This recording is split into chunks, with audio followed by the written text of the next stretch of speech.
할렐루야. 하나님을 만난 사람들은 그 순간을 평생 잊지 못합니다. 하늘 영광으로 빛나는 하나님을 만났으니까 얼마나 감격적인 일입니까? 눈을 뜨지 못하고요, 저절로 머리가 숙여지기도 하고요, 인생의 목적과 방향이 완전히 달라집니다. 그래서 아브라함이 살던 곳 떠나서 본토 친척 아버지 집을 떠나서 하나님이 지시한 땅으로 가기도 했죠. 하나님을 만난 사람들은 예배자가 됩니다. 큰 능력을 얻고요, 매일 주시는 하나님의 은혜, 그걸로 인해서 믿음의 길을 가게 됩니다. 삶의 어려운 순간이 닥치더라도 걱정할 필요가 없습니다. 주가 주신 힘과 능력을 공급받아서 이기게 됩니다. 결국에는 잘 이기는 자가 되는 게 우리 그리스도인인 줄 믿습니다. 또 하나님을 만나는 사람들은 이런 은혜가 임하게 됩니다. 하나님 만난 사건을 얼마나 중요하고 큰 사건인지 어떤 목사님이 좋은 예는 아니지만 교통사고로 비유하기도 합니다.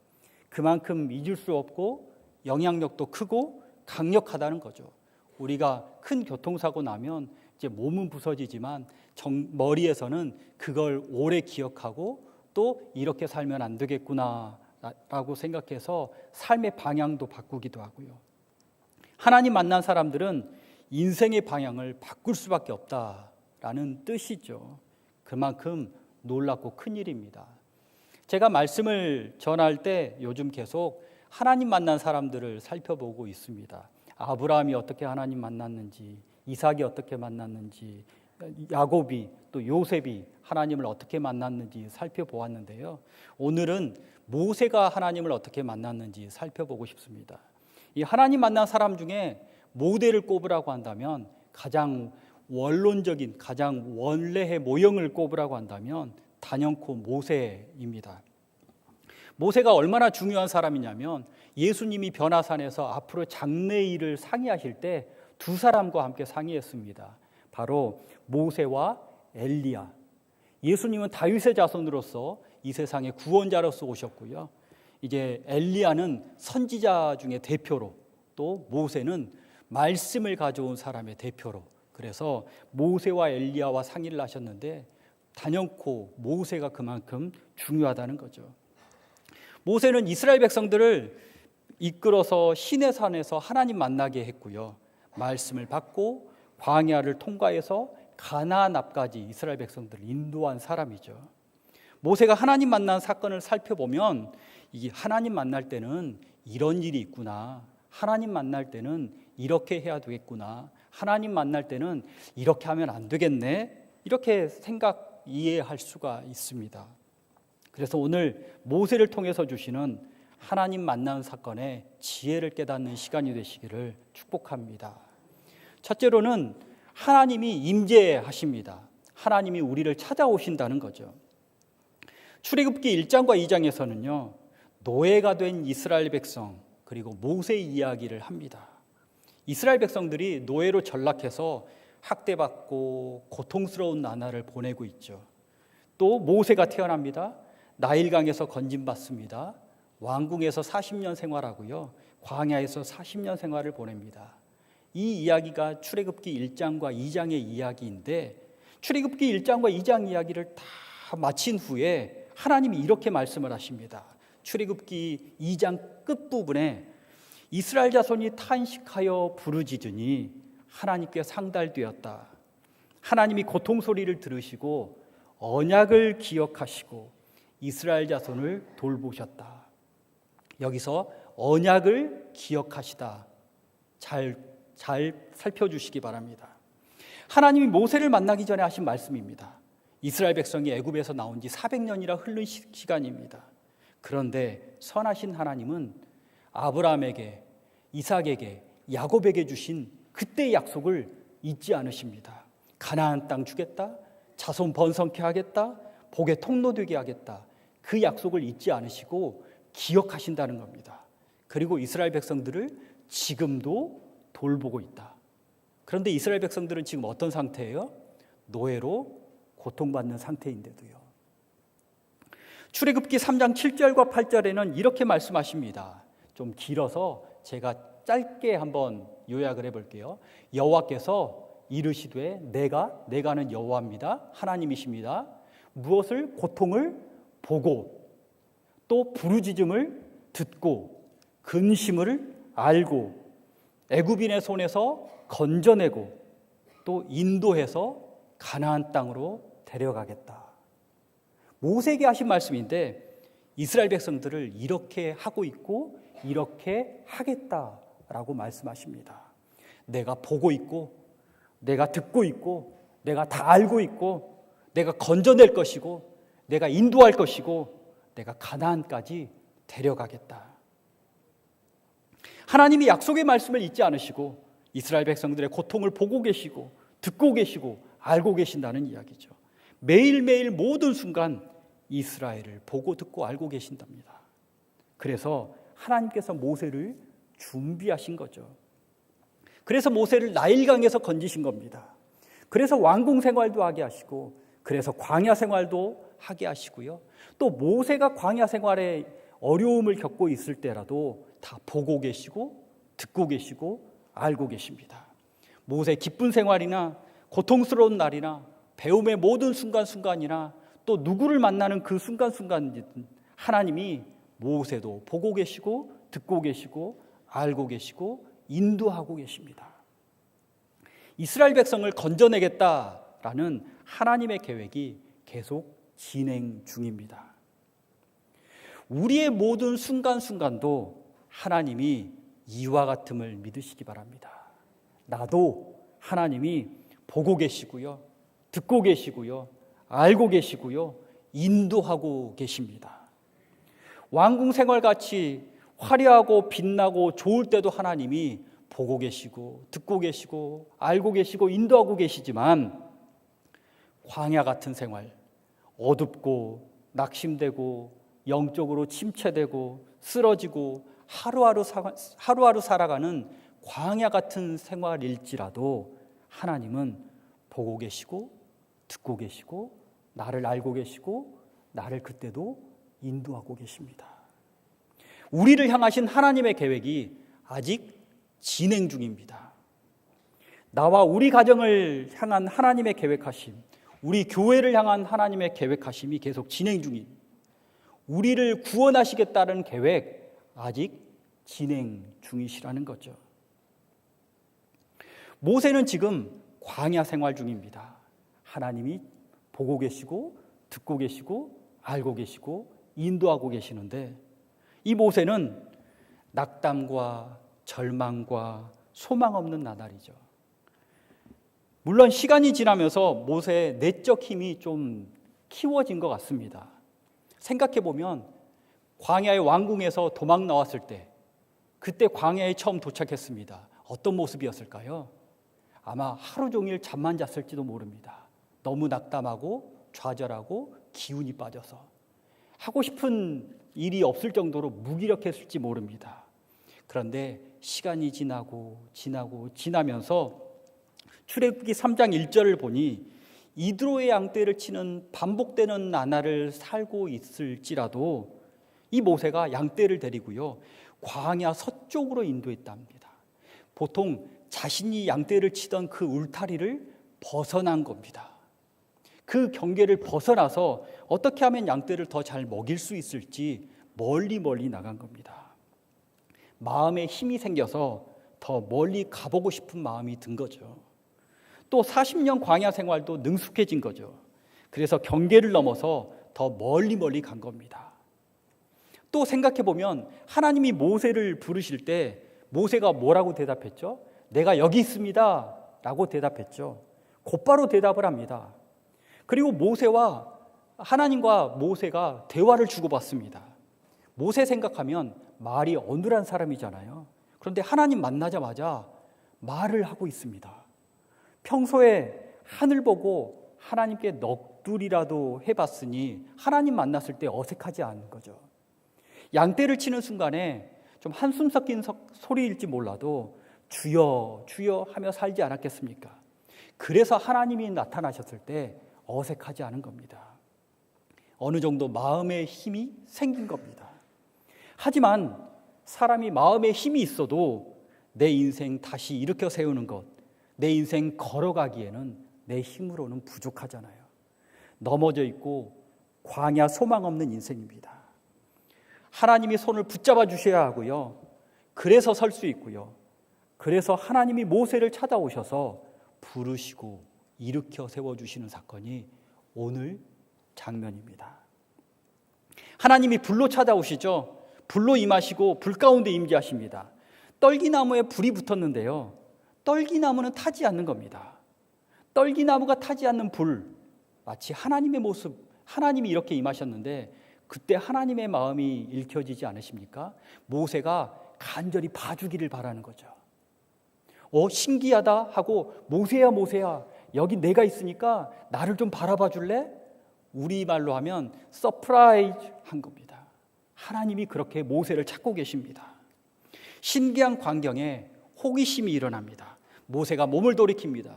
불 붙는 떨기나무를 봅니다. 그때 불 가운데 하나님께서 모세야 모세야 라고 부르셨죠. 하나님이 모세를 부르실 때 어떤 목소리였을까요? 과연 하나님의 목소리는 어떤 목소리였을까요? 이스라엘 고통 소리를 다 들으시고 가슴 아파하셨던 하나님이십니다. 그래서 모세를 준비하시고 모세가 준비되기를 간절히 기다리셨습니다. 그리고 드디어 지금 모세를 만날 때입니다. 얼마나 기쁘셨을까요? 드디어 때가 되었구나. 이제야 모세를 만나는구나. 그동안 그렇게 기다렸는데 오늘에야 모세를 만나는구나. 모세야 모세야 부르실 때는 그 하나님의 기대감, 하나님의 흥분 숨길 수 없었을 겁니다. 아담아 아담아 부르실 때는 죄 지은 아담 때문에 실망과 안타까운 목소리셨죠. 아브라함아 아브라함아 부르실 때는 이삭을 칼로 내리치려는 아브라함을 막아서시려는 하나님의 다급하고 급한 목소리셨죠.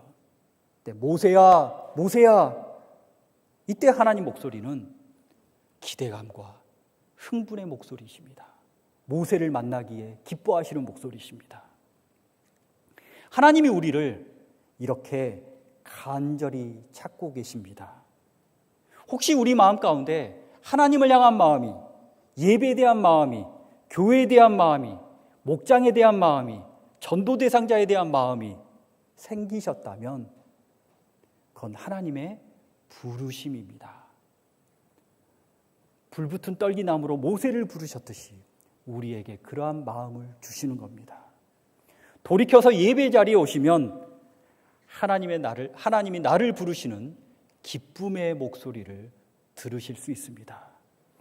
모세야 모세야 부르셨듯이 누구야 누구야 부르시는 하나님의 목소리가 우리를 찾아오셔서 기쁨으로 부르시는 하나님의 목소리를 체험하시기를 축복합니다. 둘째로는 하나님이 타지 않는 떨기나무가 되게 하셨습니다. 이 성경에는 모세와 이스라엘 백성들의 상태를 말해주는 상징들이 몇 가지 나옵니다. 그것이 성경의 게르솜, 또 호렙, 그리고 떨기나무가 모세의 모습이고 이스라엘의 모습인데요. 광야에서 낳은 아들 이름이 게르솜이잖아요. 게르솜의 뜻이 나그네, 객이라는 뜻입니다. 목적 없이 살고 있는 모세의 모습인 거죠. 또 모세가 양떼를 치면서 잃은 곳이 호렙이라는 산입니다. 그런데 이 호렙이라는 뜻은 황폐함, 폐허라는 뜻입니다. 그러니까 모세가 잃은 곳이 황폐산에 간 겁니다. 폐허인 곳에 간 겁니다. 모세와 이스라엘 사람들의 심령 상태 같지 않으십니까? 떨기나무는요, 광야에서 흔하디 흔한 뒹구는 나무입니다. 모세와 이스라엘이 이 떨기나무와 같이 보잘것없는 존재, 쓸모없는 존재라는 거죠. 이곳에 하나님이 임하십니다. 하나님이 찾아오셨습니다. 그러니 호렙 폐허의 하나님이 임하시니 하나님의 산 호렙이 됩니다. 출애굽기 3장 1절에 호렙은 호렙인데 하나님의 산 호렙이 되고요. 그곳이 거룩한 땅이 됩니다. 그래서 모세에게 신을 벗으라고 하죠. 이곳이 거룩한 땅이니 하나님을 경외함으로 예배하는 땅이 됩니다. 또 첫째 아들 이름이 게르솜이죠. 객인데요. 둘째 아들 이름이 뭔지 아십니까? 둘째 아들 이름. 출애굽기 18장 4절에 보면 둘째 아들 이름이 나오는데요. 엘리에셀입니다. 엘리에셀. 하나님이 나를 도우사 바로의 칼에서 구원하셨습니다. 라는 뜻이죠. 하나님이 나의 도움이십니다. 라는 뜻이죠. 나그네 객이 되었던 모세가 하나님을 만난 후에는요, 하나님의 도우심을 받는 인생이 되었습니다. 또 하나님이 떨기나무에 불로 임하십니다. 떨기나무는요, 타지 않고요, 하나님의 불이 활활 타오릅니다. 떨기나무는 특별한 존재가 됩니다. 우리 보통 자연계에서 뭐에 불을 붙여 보십시오. 어떻게 되죠? 무언가 불을 붙이면 거기에 불 붙은 그 재료도요, 모두 불타 없어서 재가 되고요, 그리고 불도 나중에는 사라지죠. 그런데 하나님이 임하시니 불도 꺼지지 않았고요, 떨기나무도 그대로입니다. 불이 붙었는데 떨기나무도 그대로고, 그리고 불도 계속 활활 타고 있습니다. 모세가 자신의 힘과 자신의 열정으로 자신을 불태웠던 적이 있습니다. 언제였냐면 40세 때 이스라엘 사람이 애굽 사람에게 학대받는 장면을 보고요, 모세의 마음에 불타오르는 열정이 있었습니다. 그 자신의 열정으로 자신을 태웁니다. 그랬더니 살인하게 되고요, 그랬더니 도망자가 되었고요, 그랬더니 광야 생활하게 되었고요, 그랬더니 죄로 사라지고 있는 존재가 되어버렸습니다. 자신의 힘으로 태우는 인생, 열정도 꺼지고 자신도 죄로 변해서 사그러드는 인생이 되지만, 그러나 하나님의 불이 붙은 모세, 하나님의 임재에서 하나님이 동행하는 모세, 하나님의 불도 활활 타오르고 모세 자신도 사그러들지 않죠. 하나님이 계획하신 이스라엘을 건져내고요, 광야에서 인도하는 사명 완수합니다. 모세가 나머지 40년을 활활 타오르는 인생이 되었습니다. 모세가 죽을 때 눈도 흐리지 않고 기력도 쇠하지 않죠. 끝까지 하나님의 불도 타오르고 끝까지 모세 자신도 강건하게 됩니다. 하나님을 만나면 이와 같은 존재가 됨을 믿으시기 바랍니다. 그래서 이사야서에 이렇게 말씀하시죠. 피곤한 자에게는 능력을 주시고 무능한 자에게는 힘을 주시니 소년이라도, 한참 팔팔한 소년이라도 피곤하고 곤비하지만, 장정이라도 넘어지고 쓰러지지만 여호와를 앙망하는 자는 새 힘을 얻는다. 독수리의 날개침같이 올라갈 것이다. 걸어가도 피곤치 않을 것이다. 하나님과 함께하는 인생이 이와 같은 인생인 줄 믿습니다. 하나님의 불도 타오르고 나도 특별한 존재가 됩니다. 고정욱이라는 동화 작가가 있는데요, 1살 때 소아마비에 걸려서 평생 서지도 못하고 걷지도 못한 분입니다. 옆집 할머니가 어머니에게, 그 고정욱 작가님의 어머니에게 이렇게 말합니다. 이 아이 아무짝에도 쓸모없어. 입양이나 시켜. 아무짝에도 쓸모없어. 실제로 아무짝에도 쓸모없는 인생이죠. 왜 나에게 이런 고통을 주셨습니까? 라고 묻지만 답은 없었답니다. 어머니가 없고 학교를 갑니다. 12년 동안 개근상을 받았습니다. 여러 가지 어려움을 넘어서 동화 작가가 되었고요. 280권 정도의 동화를 썼고요. 약 400만 부를 판매할 정도로 이제 성공한 동화 작가가 되었습니다. 열심히 글을 썼습니다. 책을 읽지 않은 옛날에 책을 읽지 않은 프로그램이 있었는데요. 거기에 가방 들어주는 아이라는 책이 그 프로그램에서 책을 읽읍시다라는 책으로 선정되기도 합니다. 또 매년 1,000만 원씩 기부하겠습니다라고 목표를 세웠다고도 합니다. 그런데 나이 50 정도 되었을 때 이분에게 하나님이 찾아오십니다. 하나님이 답을 들려주셨답니다. 하나님 왜 나에게 이런 고통을 주십니까? 라고 질문했는데 하나님이 답을 주셨는데요. 정우가 너 같은 녀석 중에 하나는, 말 잘하고 글 잘 쓰는 녀석 중 하나는 사람들의 고통과 사람들의 아픔을 위로해야 되지 않겠니? 그 하나님을 만난 고정국 작가는요, 그 50인데도 불구하고 그 자리에서 펑펑펑펑 울 수밖에 없답니다. 아무짝에도 쓸모없는 아이가 쓸모 있는 아이가 되었죠.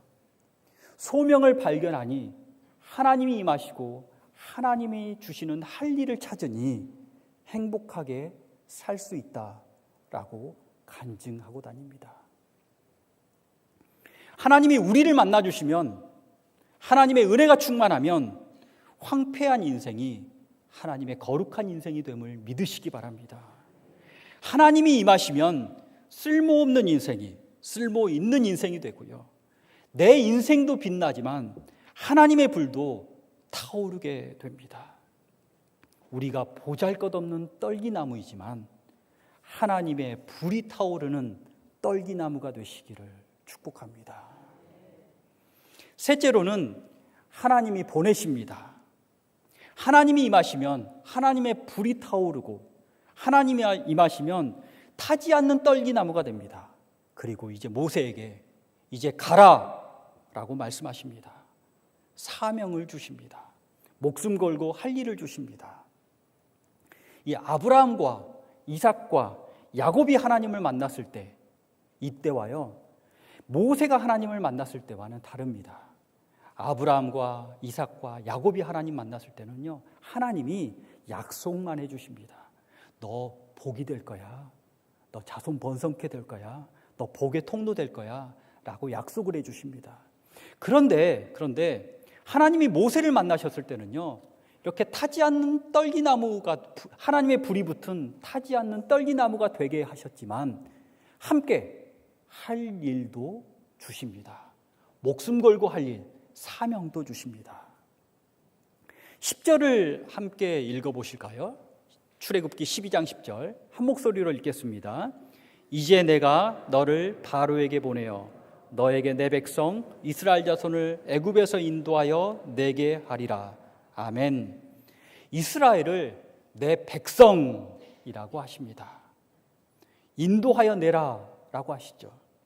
모세가 사명을 받았는데 내 백성에게 가서 건져내고 인도하는 사명을 받은 겁니다.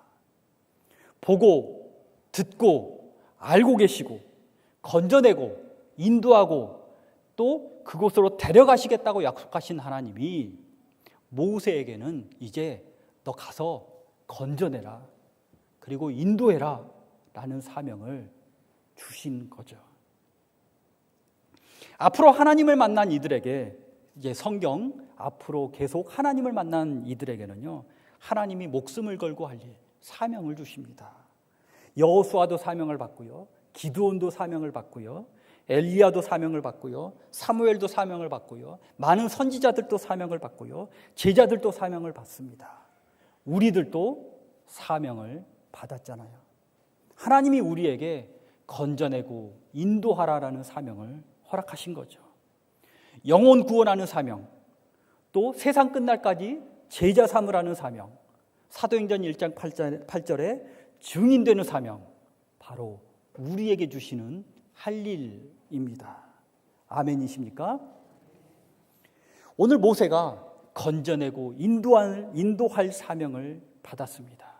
근데 모세가 이스라엘 백성들을 건져내고 인도할 것인데 하나님이 주시는 증거를 먼저 체험해야 합니다.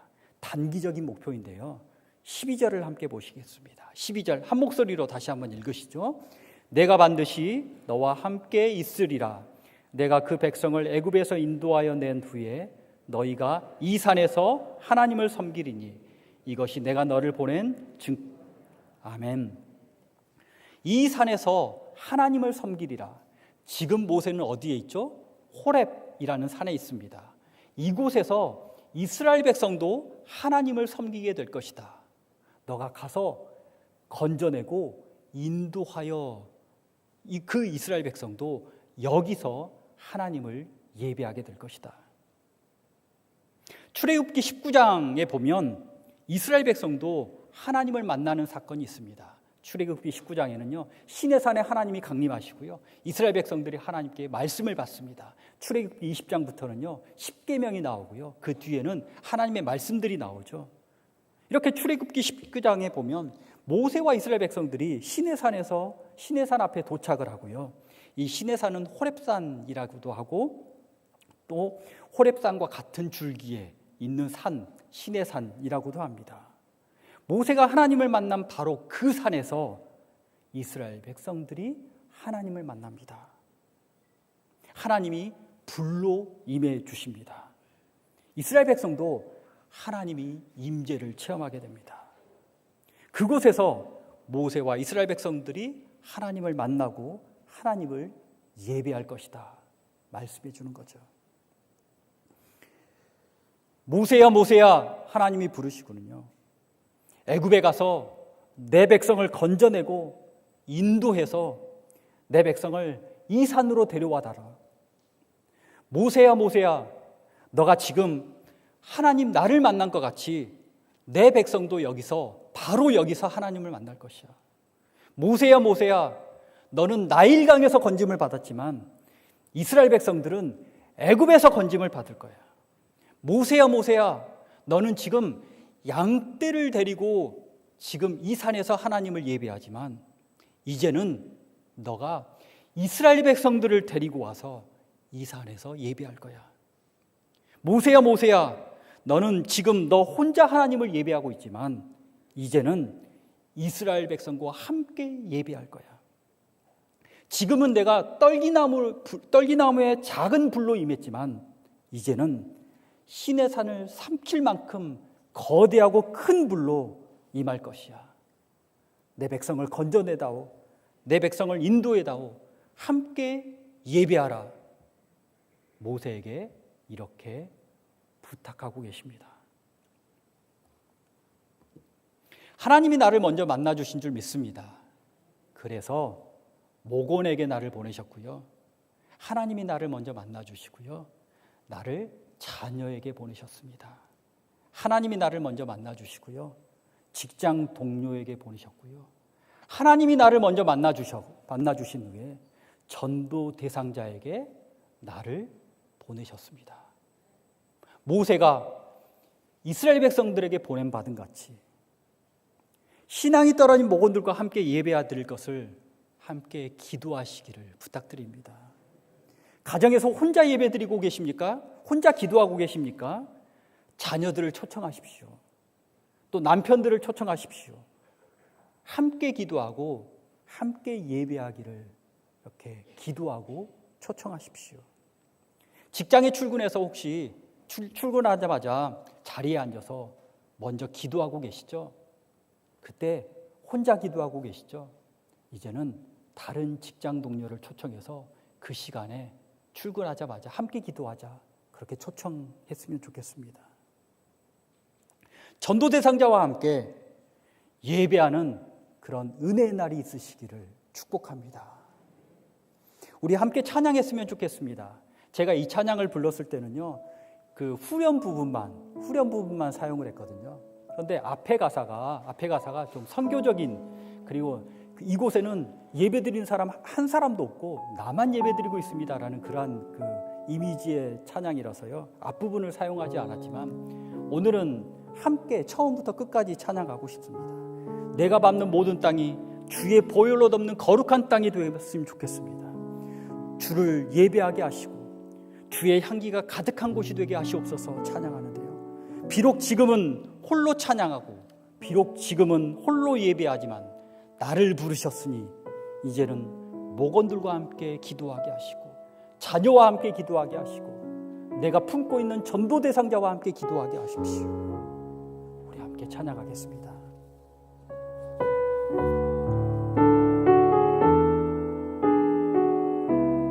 아무도 예배하지 않는 곳에서 내가 먼저 서서 하나님을 만났사오니 나를 보내셔서 함께 예배하게 하십시오. 아무도 예배하지 않는 그곳에서 주를 예배하리라. 아무도 찬양하지 않는 그곳에서 나 주를 찬양하리라. 아무도 헌신하지 않는 그곳에서 주께 헌신하리라. 누구도 증거하지 않는 그곳에서 나 주를 증거하리라. 내가 밟는 모든 강 주를 예배하게 하소서. 주의 보혈로 덮어지게 하소서. 내가 선이고 주의 거룩한 곳 되게 하소서. 주의 향기로 물들이소서. 아무도 예배하지 않는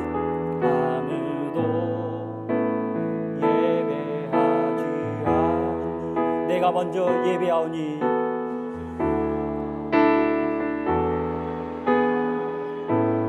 나를 먼저 세우셨으니 누구도 찬양하지 않는 그곳에서 나 주를 찬양하리. 내가 밟는 내가 기도하는 이 땅이 내가 밟는 모든 땅 주를 예배하게 하소서. 주의 보혈로 덮어지게 하소서. 내가 선이고 주의 거룩한 곳 되게 하소서. 주의 향기로 물들이소서. 내가 밟는 모든 땅 주를 예배하게 하소서. 주의 보혈로 덮어지게 하소서. 내가 선이고 주의 거룩한 곳 되게 하소서. 주의 향기로 물들이소서. 기도하겠습니다. 우리를 지극히 사랑하시는 하나님 아버지, 나를 바라보고 계시고 나의 모든 기도를 들으시고 내 사정을 모두 알고 계시니 감사합니다. 죄에서 건져주시고 어둠에서 건져주시고 하나님의 손에서 인도하여 주셔서 주님이 예비한 복된 자리로 옮겨 주옵소서. 보잘것없고 쓸모없는 떨기나무 같은 인생이지만 하나님의 불과 은혜가 타오르는 떨기나무 되게 하옵소서. 하나님을 예배합니다. 하나님을 찬양합니다. 하나님이 우리에게 임하실 은혜를 소망합니다. 함께 예배하는 인도자 되게 하옵소서. 예수 그리스도 이름으로 기도드립니다.